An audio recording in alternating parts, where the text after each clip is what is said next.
അസ്സലാമലൈക്കും. ഇന്ന് ഞാനൊരു പുഡിങ്ങിൻ്റെ റെസിപ്പിയാണ് കൊണ്ടുവന്നിട്ടുള്ളത്.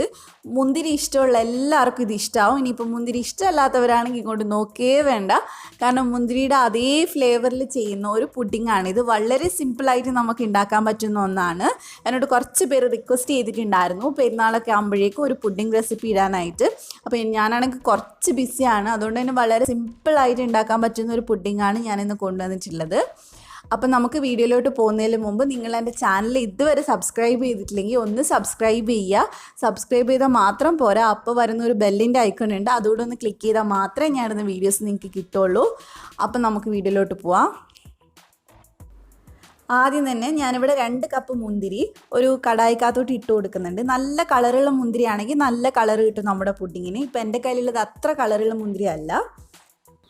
ഇനി ഇതിലേക്ക് കുറച്ച് വെള്ളം ഒഴിച്ചിട്ട് നമുക്കിത് ഒരു 5-10 മിനിറ്റ് ഒന്ന് വേവിച്ചെടുക്കാം. അപ്പോഴേക്കും ഇത് നന്നായിട്ട് കളറൊക്കെ ഇളകി നല്ലപോലെ വെന്ത് വരും.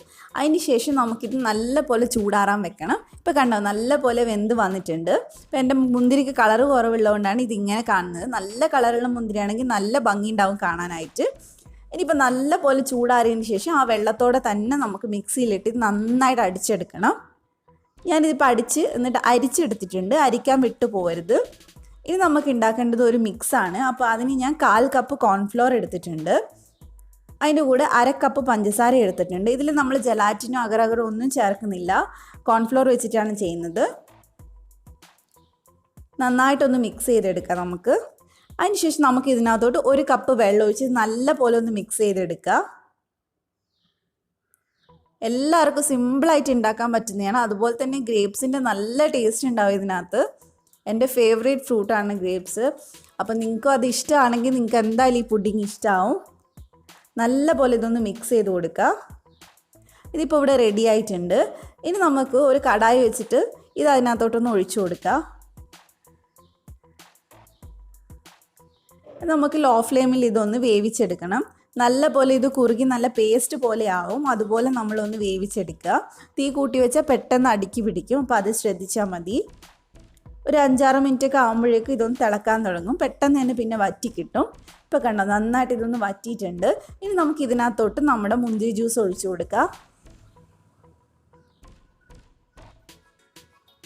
ഇപ്പോൾ തീ നമ്മൾ ലോ ഫ്ലെയിമിൽ തന്നെ വെക്കണം, കൂട്ടിയിടരുത്. നല്ല പോലെ മിക്സ് ചെയ്ത് കൊടുക്കുക, എന്നാൽ മാത്രമേ അത് മിക്സായിട്ട് കിട്ടുള്ളൂ. ഇപ്പോൾ ഒരു 2-3 മിനിറ്റ് ഒന്ന് മിക്സ് ചെയ്ത് കൊടുക്കുക.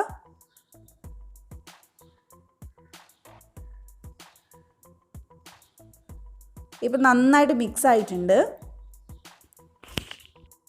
ഇനി ഒരു 5-6 മിനിറ്റ് നമുക്കിത് ലോ ഫ്ലെയിമിൽ ഒന്ന് വേവിച്ചെടുക്കാം. അപ്പോഴേക്കും ഇത് കുറുകി വരും. പെട്ടെന്ന് തന്നെ കുറുകും, കോൺഫ്ലോർ ചേർത്തുകൊണ്ട്. ഒരുപാട് അങ്ങ് കുറുകുകയും ചെയ്യരുത്, കാരണം ഇത് തണുക്കുന്ന സമയത്ത് പിന്നെ ഒരുപാട് അങ്ങ് ടൈറ്റായി പോവും. ഇപ്പോൾ കണ്ടോ, ഈ ഒരു പരുവത്തിൽ എടുത്താൽ മതി. അത്യാവശ്യം ടൈറ്റ് ആയിട്ടുണ്ട്, ഒരുപാട് അങ്ങ് കട്ടിയായിട്ടില്ല. ഇപ്പം നല്ല പോലെ ചൂടാറിയിട്ടുണ്ട്. ഇതാണ് ഇതിൻ്റെ പരുവം. ഇനി നമുക്കിത് സെർവിങ് ഗ്ലാസ്സിനകത്തോട്ട് ഒഴിച്ചു കൊടുക്കുക. ഇത് അങ്ങനെ വേണം നമ്മൾ ഒഴിച്ചു കൊടുക്കാനായിട്ട്. ഏത് ഗ്ലാസ്സിലാണോ നമ്മൾ സെർവ് ചെയ്യുന്നത് ആ ഗ്ലാസ്സിൽ തന്നെ പുഡിങ് സെറ്റ് ആവാൻ വെക്കുക. അതാണ് കുറച്ചുകൂടെ നല്ലത്.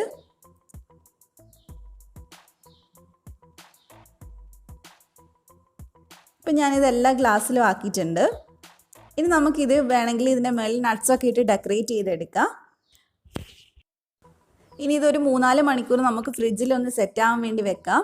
അപ്പം വിരുന്നുകാരൊക്കെ വരുമ്പോൾ പെരുന്നാളിന് കൊടുക്കാൻ പറ്റിയ ഒരു പുഡിങ്ങാണ്. അതാണെങ്കിൽ പെട്ടെന്ന് ഉണ്ടാക്കാനും പറ്റും, കുട്ടികൾക്കൊക്കെ ഭയങ്കര ഇഷ്ടമാവും. ഇപ്പം ഞാനിത് 4 മണിക്കൂറൊക്കെ ആയിട്ട് ഫ്രിഡ്ജിൽ നിന്ന് എടുത്തതാണ്. കണ്ടോ, നല്ല പോലെ സെറ്റായിട്ടുണ്ട്. നമ്മൾ ചൈന ഗ്രാസ് ഒന്നും ചേർക്കാതെ തന്നെ നല്ല സെറ്റായിട്ടുണ്ട്. നല്ല പുഡിങ്ങാണ്. ഞാൻ ജസ്റ്റ് അതിൻ്റെ മേലെ വൈറ്റ് ചോക്ലേറ്റ് ഇട്ടിട്ടാണ് ഡെക്കറേറ്റ് ചെയ്തിട്ടുള്ളത്. നിങ്ങൾക്കിത് വിപ്പിംഗ് ക്രീമോ അതുപോലെ വനില ഐസ്ക്രീമോ എന്ത് വേണേലും ഇട്ട് നിങ്ങൾക്ക് ഡെക്കറേറ്റ് ചെയ്യാം. അപ്പോൾ ഇത്രയേ ഉള്ളൂ. വളരെ സിമ്പിളായിട്ടുള്ള ഒരു റെസിപ്പിയാണ്. നിങ്ങളെല്ലാവരും ട്രൈ ചെയ്യണം. ട്രൈ ചെയ്യുമെന്ന് ഞാൻ വിചാരിക്കുന്നു. ട്രൈ ചെയ്താൽ മാത്രം പോരാ, അഭിപ്രായം പറയണം. നിങ്ങൾക്ക് എൻ്റെ വീഡിയോ ഇഷ്ടപ്പെട്ടിട്ടുണ്ടെങ്കിൽ ലൈക്ക് ചെയ്യുക. അതുപോലെ തന്നെ ഫ്രണ്ട്സിനൊക്കെ ഒന്ന് ഷെയർ ചെയ്ത് കൊടുക്കുക. അപ്പോൾ ഇതുവരെയായിട്ട് എൻ്റെ ചാനൽ സബ്സ്ക്രൈബ് ചെയ്തിട്ടില്ലെങ്കിൽ ഒന്ന് സബ്സ്ക്രൈബ് ചെയ്യുക. മറ്റൊരു റെസിപ്പിയായിട്ട് നമുക്ക് വീണ്ടും കാണാം ഇൻഷാ അല്ലാ. Thank you for watching.